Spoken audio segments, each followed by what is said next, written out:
What's going on, everyone? Happy New Year and welcome to another Magnetic Magazine review. I'm King Michael, and today we have the new Allen Heath Xone PX5.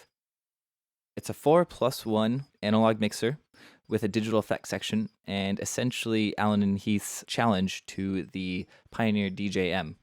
Now, where it succeeds over that is the fact that it is analog, which, there's obviously always going to be that debate between analog and digital, but essentially this is the biggest challenge to the DJM 900. So at first glance, the PX5 is rather familiar looking. It is essentially a 43C, which we did a review on as well, with a digital effects section, which is great because I absolutely loved the 43C. And the effects section, while at first it's a little confusing, once you start playing with it, it's awesome. It's great. The quality effects are fantastic. I'd say better than the DJM. And what's really cool is you have so much control over them. With the DJM, you have fairly limited control, but with the PX5, you have so much control. So there are 15 effects in total, as opposed to the DJM's 13. And because there's so many effects, we're just going to highlight a few of my favorites. But we will be providing an audio demo of all the effects so you can really see what they sound like. So before we get into the actual effects, I just want to quickly go over the effects section.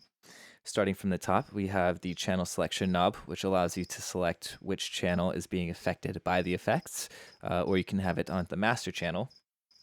We have the pre and post switch, which allows you to configure the internal and external effect sends from the channels to the pre or post fade levels. Next, we have the crossfade assign switch, which allows you to assign the crossfader to use it as a dry or wet function, which is really cool. One of my favorite features of the mixer, actually. We have the effects select knob, which when pressed allows you to decide which effects you want to use. We have the screen that shows all the parameters of the effect. We have the beat selection buttons, which allow you to change the parameters of the time-based effects, much like the DJM. With the mode button, it allows you to select one of the three functionalities, being beat, bend, and MIDI clock, which basically assigns the time of the effects to either the beats of the track, or if you have an external MIDI clock going. We have tap, which allows you to tap the exact tempo that you want.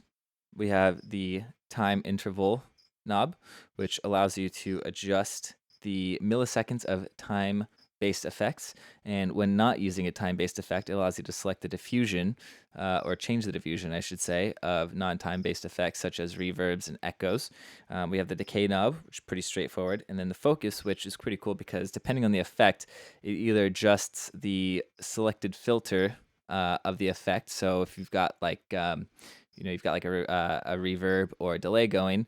When you turn to the right, it adjusts to the filter to be a high pass, and when you have it to the left, it affects the low pass. The level, also pretty straightforward, is just the gain knob for the effects.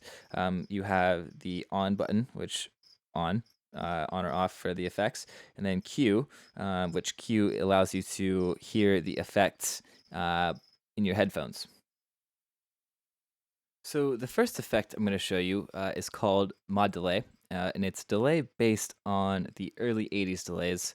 And what I really like about it is that when used properly in the right section, you can create some really interesting textures and really cool little effects, like little effects sections. So let's give it a go.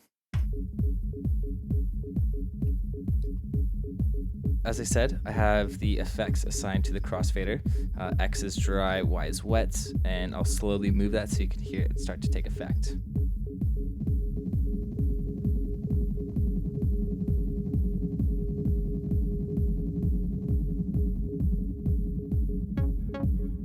Really cool. So the decay knob obviously changes the delay feedback amount.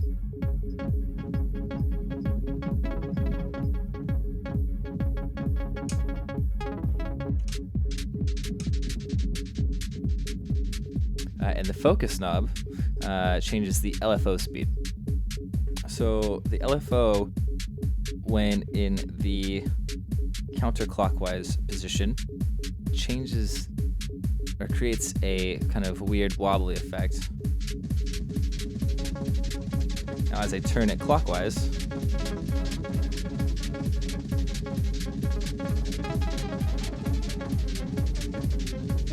can hear that.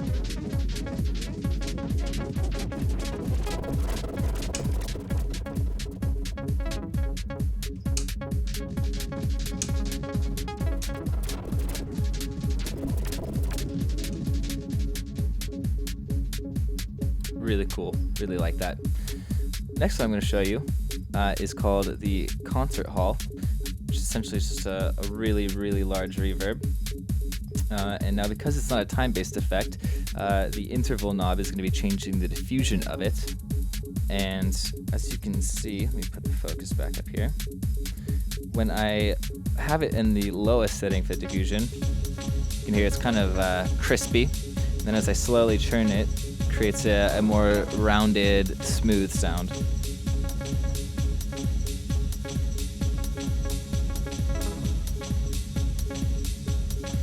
The decay obviously changes the decay time, and the focus changes the filter.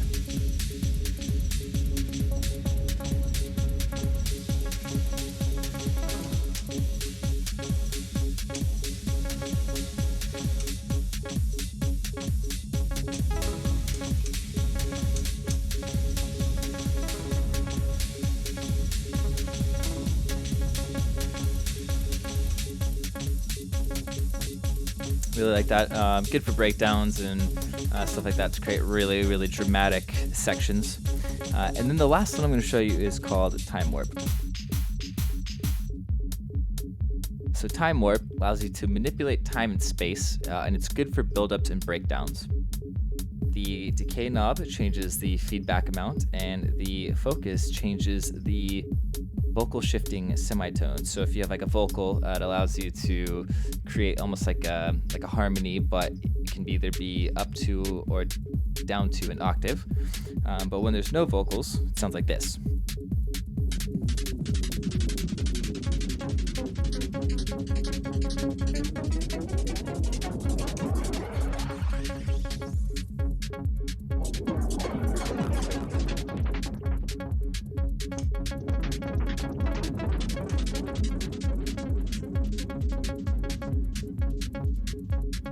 Now, because it is a time-based effect, the interval changes the milliseconds.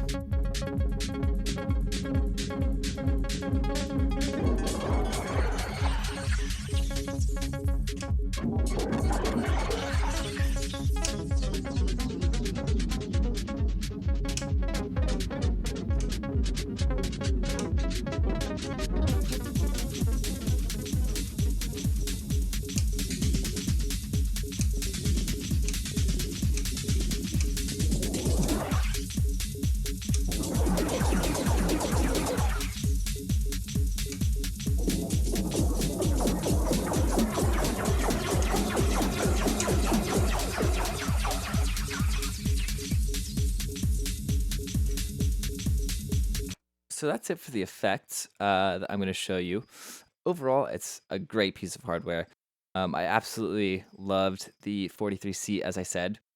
And the fact that this is basically a 43C with effects, I mean, it's the best of both worlds. You get the thickness and the richness of the analog sound, but with some really cool studio-grade effects.